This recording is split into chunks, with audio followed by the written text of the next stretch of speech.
자, 이번 사건은요, 뭐 어린 자녀분들하고 함께 보신다면 약간 시청 지도가 필요해 보입니다. 뭐 내용이 그렇게 뭐 그렇진 않지만 아무튼요.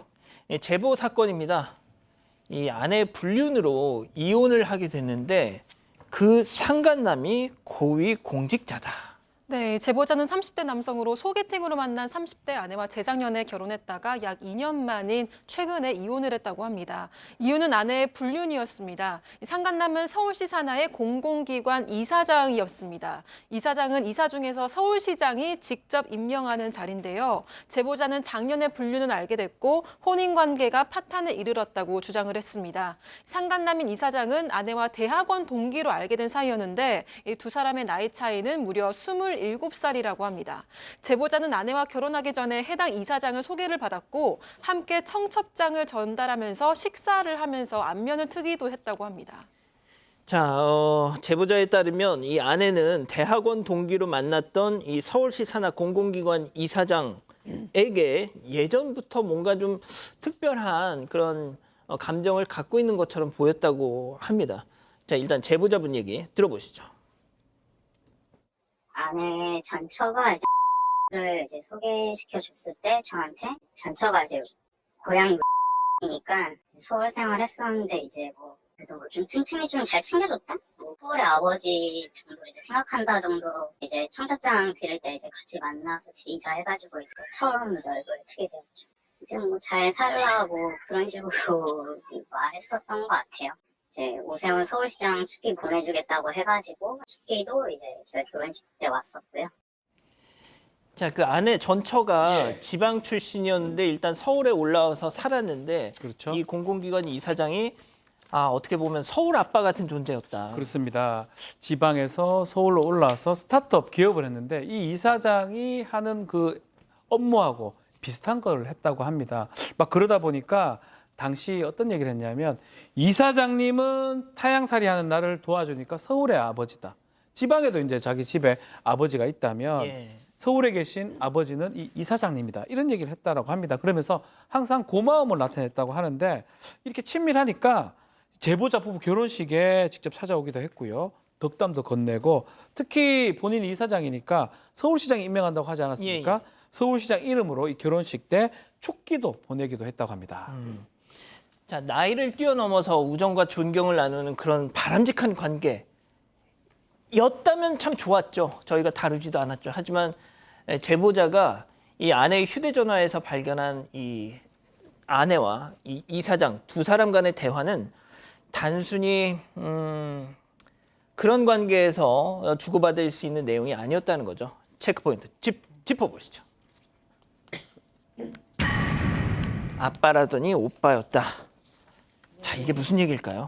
그렇습니다. 이 아내가 이사장의 측근 모임에 들어가게 됐고 모임도 많이 나갔어요. 근데 남편 입장에서는 아내가 하는 일에 이 이사장님께서 지원을 해주고 도와줄 수 있으니까 뭐 나가지 말아라 이런 얘기 하지 못하죠. 그러고 그냥 잘 갔다 오라고 이렇게 밀어줬는데 그런데 이제 어느 날부터 한 주에 한 번씩 하루꼴로 막 외박을 하는 거예요. 그래서 이게 너무 이상한 거죠. 그래서 휴대전화를 이제 카톡 메시지도 그렇고 휴대전화 문자를 보기 시작했습니다. 그런데 거기를 보니까 아빠 같다는 그 이사장님한테 호칭이 오빠였던 거예요. 그리고 가끔은 오라버니였습니다. 그러면서 또 일 얘기만 하는 게 아니라 계속해서 밥 먹었냐, 뭐 하고 있냐, 잘 자라, 뭐 이런 거 하고 또 약속 장소를 정해서 자주 만난 정황도 있고요. 하트 이모티콘 계속 보내고 있고 그래서 아빠가 아니구나라는 걸 느꼈습니다. 자, 27살 차이. 곧 결정적인 증거를 발견하게 됐다고 합니다. 자, 이 제보자 남편분의 전처와 이 상간남, 이 공공기관 이사장의 통화 내용인데요. 자, 박 변호사님. 네. 이 통화 내용이거든요. 뭐 들어보면 성관계나 어떤 불륜 이런 것들을 암시하는 내용이 담겨져 있고 또 이게 이날이 하반기 때 이 아내가 이사장 좀 도와줘야 된다 하고 외박한 날이었는데 이런 어떤 녹취 같은 것들이 있고 이 성관계 후에 이 산부인과에 들었다는 내용들이 있어 보였던 상황입니다. 결국 제보자가 추궁을 했고요. 추궁을 하니까 아내가 좀 다른 얘기를 좀 합니다.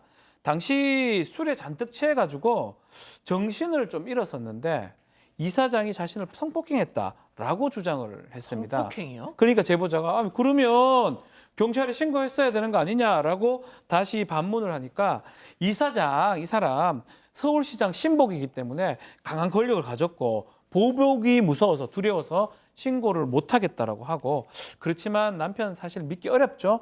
당신 말은 정말 믿을 수 없다라고 하면서 결국 신뢰가 깨졌다고 판단해서 결국은 올해 협의 이혼을 했다고 합니다. 제가 어떤 무슨 피해자 다움 이런 거를 말씀드리는 건 아니지만 아까 그 통화를 들어보면 어떤 성폭행 가해자와 피해자와의 통화라고는 조금 듣기에는 좀 그렇잖아요. 자, 아무튼 팀장님, 일단 이혼은 했습니다. 이혼은 했는데 이 상간남, 이 서울시 산하 공공기관 이사장, 이 사람한테도 어떤 혼인 파탄의 책임을 물어야죠. 그렇습니다. 물기 위해서 제보자가 변호사를 선임했습니다. 그런 다음에 내용 증명을 2차례 보내는데도 아무런 답이 없는 거예요. 묵묵부답이니까 할 수 없이 상간남 고소를 진행했다고 하고요. 근데 소송도 소송이지만은 그 전처의 그 불륜에 대해서 해명과 사과를 안 했기 때문에 답답한 마음인데 지금까지도 아무런 답이 없다고 합니다. 그리고 서울시에서도 아마 서울시에도 질의응답을 했나 봐요. 했더니 민원을 제기했더니 서울시에서는 그거 개인적인 일이지 않습니까? 라고 답변을 안 해주고, 또 그리고 공공기관 측에서도 그 연락을 했는데 아무런 답변이 없다는 겁니다. 그러니까 제보자는 답답한 거예요. 둘이 관계가 언제부터 어떻게 시작되었고 또 외박을 한 날 구체적으로 어떤 내용이 있었는지 알 수가 없다고 하는데, 아마 그 제보자가 말한 그 상간남 같은 경우에는 아마 사회적인 지위를 고려하니까 이걸 이슈 안 시키고 조용히 넘어가기 위해서 답이 없는 거 아니냐라고 생각한다고 하는데, 어찌됐든 내용 증명을 보내면은 거기에 대한 그 상대 대응을 해야 되는데 안 하고 있다고 합니다. 야, 불륜을 했든 뭘 하든 남의 가정사를 왜 우리가 알아야 하고 이렇게 공론화를 해야 되느냐라고 지적하시는 분들 계실 것 같아요. 자, 그런데 저는 그렇습니다. 저희가 오늘 이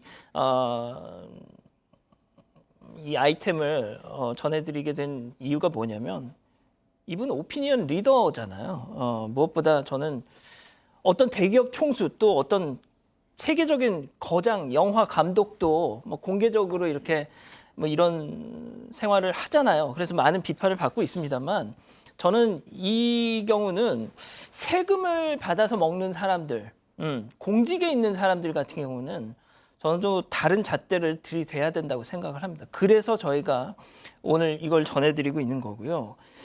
자, 아무튼 백다희 아나운서, 네. 저희는 이런 문제의식에서 이 내용을 전해드리고 있는 겁니다. 네, 맞습니다. 공공기관의 이사장은 높은 도덕성을 요구하는 자리이고 또 서울시장이 직접 임명하는 자리인 만큼 그 권력도 무시를 할 수가 없는 겁니다. 특히 제보자의 전처처럼 스타트업의 임원인 경우에는 해당 기관과 이사장의 영향력을 결코 무시할 수가 없다고 합니다. 제작진이 취재한 바에 따르면요, 이사장과 제보자 전처가 특정 사업을 함께 하자고 논의한 녹취도 있었습니다. 대표는 전처가 맡고 좀 실질적인 수익은 이사장이 갖기로 한다는 내용이었는데요. 물론 실제로 청탁과 지원이 이루어졌는지는 알 수가 없습니다. 하지만 설령 논의만 있었다고 하더라도 공공기관 이사장이 권력과 불륜 관계를 이용해서 특정 기업의 임원과 이런 구상을 한 자체가 부적절하다는 겁니다. 제보자는 사적인 복수가 아니라 고위 공직자의 도덕성 또 공정성을 문제 삼은 거라고 전했습니다. 그렇죠. 교수님, 그래서 저희도 이 해당 공공기관 이사장에게 연락을 해봤잖아요. 네, 이분의 입장을 사실 꼭 듣고 싶죠. 그래서 제작진도 연락을 해봤으나 연락이 안 되기는 마찬가지였습니다. 직접 연락처로 전화도 해봤고 또 취재 요청도 했지만 대답이 없었고요. 제보자 전처에게도 또 입장을 듣고 싶어서 연락을 했지만 묵묵부답이었습니다. 사실 또 전처 같은 경우에는 나는 성폭행을 당했다라고 얘기하고 있기 때문에 이 말이 진짜라면 성폭행 피해자죠. 그렇기 때문에 더 그 얘기를 좀 듣고 싶었는데 연락이 되지 않았습니다. 자, 그 당사자의 연락은 못 받았지만 그 이사장이 적을 두고 있는 해당 그 서울시 산하 공공기관의 관계자가 입장을 전해왔어요. 네, 방송 직전에 해당 공공기관 관계자가 입장을 전달해 왔습니다. 다만 구체적으로 이 사건이 어떤 사안인지 정확하게 인지는 못하고 있다, 파악하지 못하고 있다. 다만 또 이런 얘기는 합니다. 이사장이 비상근직이다. 기관의 실질적 운영자는 대표이사가 있다고 합니다. 전체적으로 운영하고 총괄하는 대표이사가 있고 이사장은 그냥 비상근이기 때문에 그런 점을 좀 양지해달라고 얘기를 하고 있습니다. 아, 그러니까 실질적인 책임자는 이 기관의 책임자는 대표이사이고 이 이사장은 비상근 임원이다. 어떻게 보면 잘 됐네요, 더. 그럼 빨리 이 문제에 대해서 좀 책임을 지시고 입장을 내놓으신 다음에 좀 뭐 정리를 하시는 게 어떨까 싶습니다.